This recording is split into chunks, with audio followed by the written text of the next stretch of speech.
ನನ್ನ ಹೆಸರು ಐಶ್ವರ್ಯ. ನಾನು ರಾಯಚೂರಿಂದ ಬಂದಿದ್ದೀನಿ. ನಾನು ಇಲ್ಲಿ ಬಂದ ತಕ್ಷಣ ಹೆಂಗಿರ್ಬೋದು ಅಂತ ಅಂದ್ಕೊಂಡೆ. ಕ್ಯೂರಿಯಾಸಿಟಿ ಇತ್ತು, ಬಂದ ತಕ್ಷಣ ಹೆಂಗಿರ್ತದ ಹೆಂಗಿಲ್ಲ ಅಂತ. ಆಮೇಲೆ ಗೊತ್ತಾಯಿತು ಎನಿಮಲ್ಸ್ನ ಇಷ್ಟು ದಿನ ಸ್ಟೋರ್ ಮಾಡ್ಬೋದಾ, ಇಷ್ಟು ಚೆನ್ನಾಗಿ ಸ್ಟೋರ್ ಮಾಡ್ಬೋದಾ, ಬೇಬೀಸ್ ಎಲ್ಲ ಸ್ಟೋರ್ ಮಾಡ್ಬೋದಾ, 300 CS ಸ್ಟೋರ್ ಮಾಡ್ಬೋದಾ, ಮತ್ತು ಜೀವನದಲ್ಲಿ ಯಾವುದು ಶಾಶ್ವತವಾಗಿರಲ್ಲ ಅಂತ ಅಂದ್ಕೊಂಡಿದ್ದೆ. ಅಲ್ಲಿ ಜೆಲಿ ಫಿಶ್ ಅಂತ ಗೊತ್ತಾಯಿತು, ಎಲ್ಲ ನಾಲೆಜ್ ಎಲ್ಲ ಸಿಕ್ಕಿತ್ತು. ಮತ್ತು ಎಕ್ಸಾಮಿಗೆ ಹೆಂಗೆ ಮಾಡ್ತಾರೆ ಅಂತ ಎಲ್ಲ ಹೇಳ್ಕೊಟ್ರು ಸರ್. ನಮ್ಗೆ ತುಂಬ ಥ್ಯಾಂಕ್ಸ್ ಸರ್, ಇಲ್ಲಿ ತನಕ ಕರ್ಕೊಂಬಂದಿದ್ರಿ. ಯಾಕಂದರೆ ನಮ್ಗೆ ಜನರಲ್ ನಾಲೆಜು ಗೊತ್ತಿರಲಿಲ್ಲ ಸರ್. ಯಾಕಂದರೆ ಇಷ್ಟೊಂದೆಲ್ಲ ಇರುತ್ತಾ, ಹಿಂಗೆಲ್ಲ ಇರ್ಬೋದಾ ಅಂತ ನಮ್ಗೆ ನಿಜ ಗೊತ್ತಿರಲಿಲ್ಲ ಸರ್. ನಿಮಗೂ ಥ್ಯಾಂಕ್ ಯು ಫಾರ್ ನಮಗೆಲ್ಲ ಎಕ್ಸ್ಪ್ಲೇನ್ ಮಾಡಿದ್ರಿ ಸರ್. ಮತ್ತು ಸ್ಕೆಲಿಟನ್ ಬಗ್ಗೆ, ಬರ್ಡ್ಸ್ ಬಗ್ಗೆ, different types of birds, fishes ಎಲ್ಲ ಇದೆ ಸರ್. ತುಂಬ ಥ್ಯಾಂಕ್ಸ್, ಎಷ್ಟು ಚೆನ್ನಾಗಿ ಎಕ್ಸ್ಪ್ಲೇನ್ ಮಾಡಿದ್ದೀರಾ.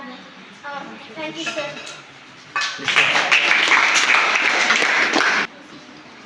ನನ್ನ ಹೆಸರು ವಿಶ್ವಜಿತ್. ನಾನು ರಾಯಚೂರಿನಿಂದ ಬಂದಿದ್ದೇನೆ. ಪ್ರಗತಿ ಕೋಚಿಂಗ್ ಕ್ಲಾಸಸ್ ಅಂತ ನಮ್ಮ ಕ್ಲಾಸಸ್ ಹೆಸರು. ಇಲ್ಲಿ ಸರ್ ಹೇಳಿದರು ಇಲ್ಲಿ ಒಂದು ಮ್ಯೂಸಿಯಂ ಇದೆ, ಅಲ್ಲಿ ಕರ್ಕೊಂಡು ಹೋಗುತ್ತೀನಿ, ಅಲ್ಲೆಲ್ಲ ಎಕ್ಸ್ಪೆಕ್ಟ್ ಮಾಡೋಕ್ಕಾಗಲ್ಲ ಅಂತಂದರು. ನೋಡೋಬಿಡೋಣ ಅಂತ ಬಂದ್ವಿ. ಇಲ್ಲೆಲ್ಲ ಫಿಶ್ ಹೆಂಗೆ ತಯಾರಾಗುತ್ತೆ, ವಾಪಸ್ ಹೆಂಗೆ ತಯಾರಾಗುತ್ತೆ ಎಲ್ಲ ಗೊತ್ತಾಯಿತು. ಮತ್ತು ಏನೇನು ಜನರಲ್ ನಾಲೆಜ್ ಎಲ್ಲ ಗೊತ್ತಾಯಿತು. ಮತ್ತು ಇದು ಬರ್ಡ್ಸ್ ಎಲ್ಲ ಹೆಂಗೆ ಹಿಡಿತಾರೆ, ಹೇಗೆ ತಯಾರು ಮಾಡ್ತಾರೆ ಎಲ್ಲ ಗೊತ್ತಾಯಿತು. ಮತ್ತು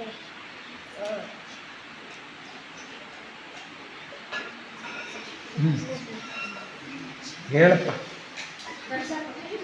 ನನ್ನ ಹೆಸರು ಶ್ರೀ. ನಾನು ಇಲ್ಲಿ ಬೆಂಗಳೂರಿಂದ ಬಂದಿದ್ದೇನೆ. ನಾನು ಪ್ರಗತಿ ಕರಿಯರ್ ಅಕಾಡೆಮಿಗೆ ಕಲಿಯಲೆಂದು ಬಂದಿದ್ದೆ. ಆದರೆ ನಮಗೆ ಇವತ್ತು ಜಿಯಾಲಜಿ ಮ್ಯೂಸಿಯಮಿಗೆ ಕರ್ಕೊಂಡು ಬಂದಿದ್ದಾರೆ. ನಾನು ಇಲ್ಲಿ ಹೊಸ ಪ್ರಾಣಿ ಪಕ್ಷಿಗಳು ಹಾಗೂ ಮಗುವಿನ ಬಗ್ಗೆ ಹಾಗೂ ಅದರ ಸ್ಕೆಲೆಟನ್, ಅದರ ಬೋನ್ಸ್, ಅದರ ಚರ್ಮ, ಈ ಥರದ ಬಗ್ಗೆ ನಾನು ಕಲಿತೆ ಇವತ್ತು. ಇಲ್ಲಿ ನವಿಲು ಹಾಗೂ ಮಗು ಯಾವಾಗ 6 ತಿಂಗಳ ಮಗು, 3 ತಿಂಗಳು ಮಗು ಹೊಟ್ಟೆಗೆ ಹೆಂಗಿರುತ್ತೆ ಆ ಥರ ಎಲ್ಲ ಇಲ್ಲಿ ಕಲ್ತ್ಕೊಂಡ್ವಿ. ಹಾಗೂ ನಮಗೆ ಸರ್ ಎಲ್ಲ ನೀಟಾಗಿ ಎಕ್ಸ್ಪ್ಲೇನ್ ಮಾಡಿದ್ರು. ನಾವು ಇಲ್ಲಿ ಬಂದಿದ್ದಕ್ಕೂ ಸಾರ್ಥಕ ಆಯಿತು ಎಂಬುದನ್ನು ತಿಳಿದು ನಾನು ಧನ್ಯವಾದವನ್ನು